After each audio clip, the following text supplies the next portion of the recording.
Okay, so I think in the last video I mentioned that I would make a video about the outcome of all of this. I'm talking of course about the Scottish referendum.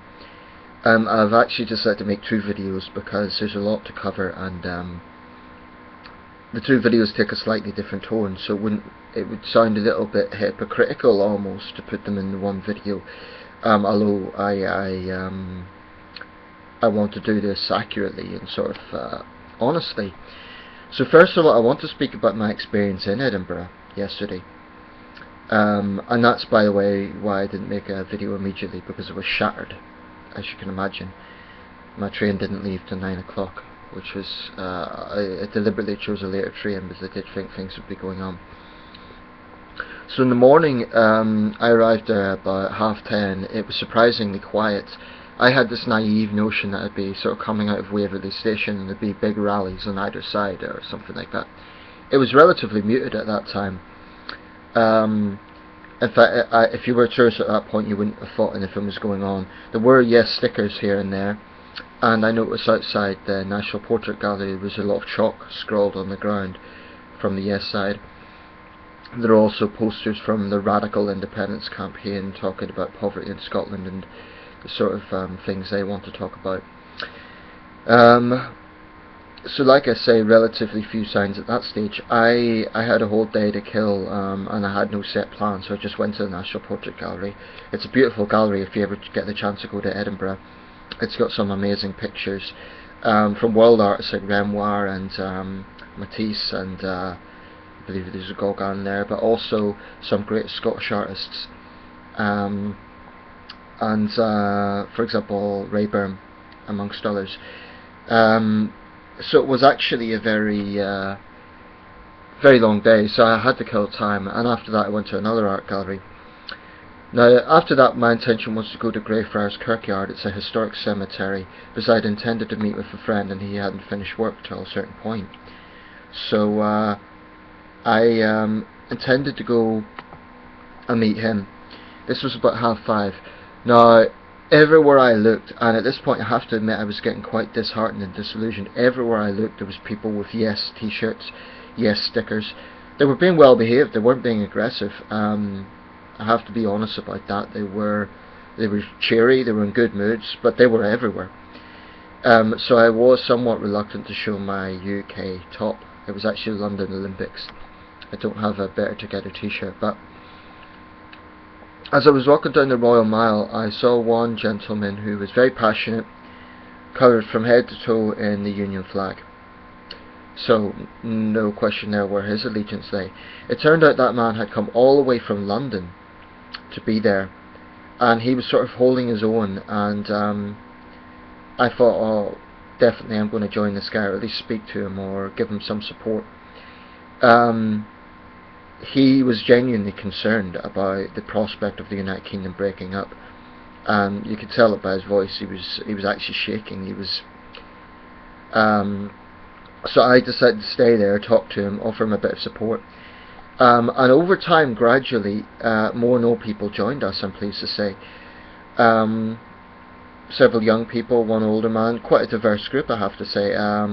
Some people from Scottish Labour, but it was a diverse group and it wasn't party political. The simple reality was we were all there because we all wanted to see Scotland stay in the United Kingdom. There was one English guy, one Scottish guy, one American Canadian girl who has British citizenship.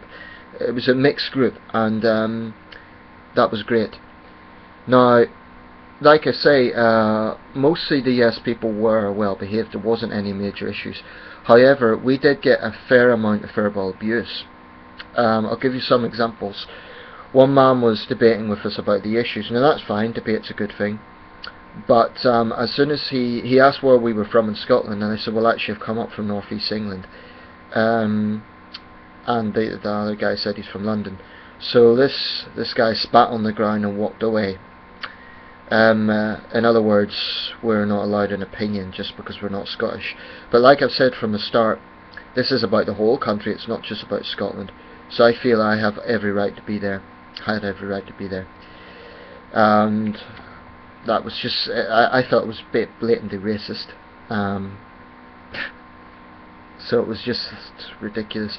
Anyway, the second person was more aggressive. She actually believed that we had no right to campaign, that we had no right to have representation there at all. So let me be clear about this. The whole of Edinburgh looked like had been taken over by yes people. There were saltires everywhere, there were blue stickers everywhere. They'd taken over the city by the looks of it.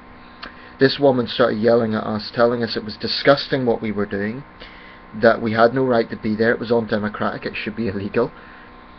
Let me just be clear what we were doing. Yes, we had stickers, yes, we had Better Together posters. We were not forcing anyone to do anything, we stayed in one spot the whole time. We weren't yelling, we weren't shouting, we were being very civilised. And that shows an example of just how narrow some of the yes side were. I realised it was a waste of time trying to debate with this woman, so I said, look, have a nice day, we're not going to agree, just have a nice day.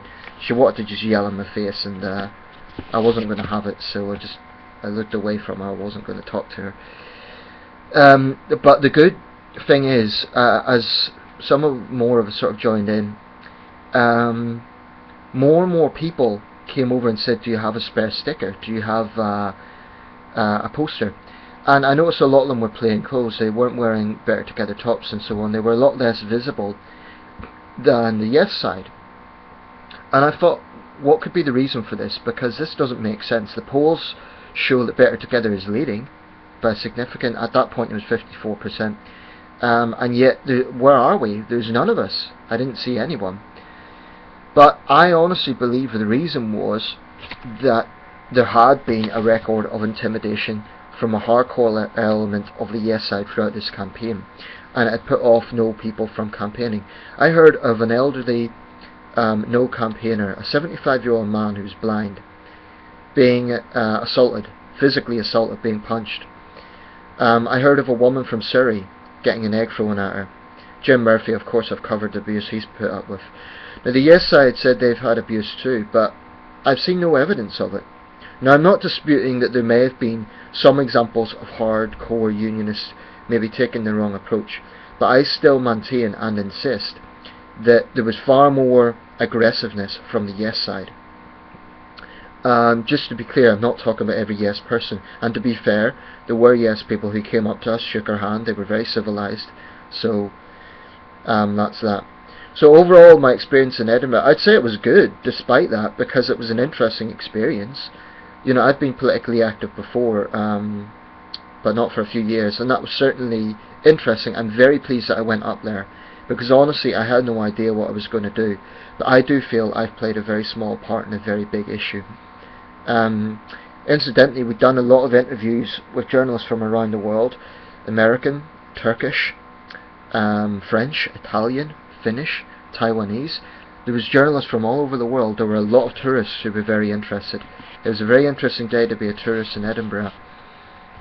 One other thing I noticed was there was a lot of Catalans, and obviously they were there for sort of solidarity with the Scots because they want to break away from Spain. But as a Spanish friend explained to me, the situation is different because Spain, unlike the United Kingdom, doesn't have a bilateral agreement with Catalonia or its other autonomous regions for a referendum. So it's not quite the same situation. Also, Spain is one kingdom, whereas England and Scotland are two countries, two kingdoms within one United Kingdom. So there are different circumstances. But they had a very elaborate big flag made of candles. I have to say it was very aesthetic, it was very beautiful. I took a picture of it, even though I'm a no person, because I thought it was very interesting. Again, the Catalans seemed to be well behaved. They were acting in a reasonable way, in high spirits, but nothing, you know, they weren't abusing us or anything. So overall, I'd say it was a positive day. And one thing I think everybody agrees with, although this is maybe for the other video, in fact I will make it for the other video because this is just about my experience in Edinburgh, but I am pleased that I was there. Okay, now I'm going to make a second video about the outcome.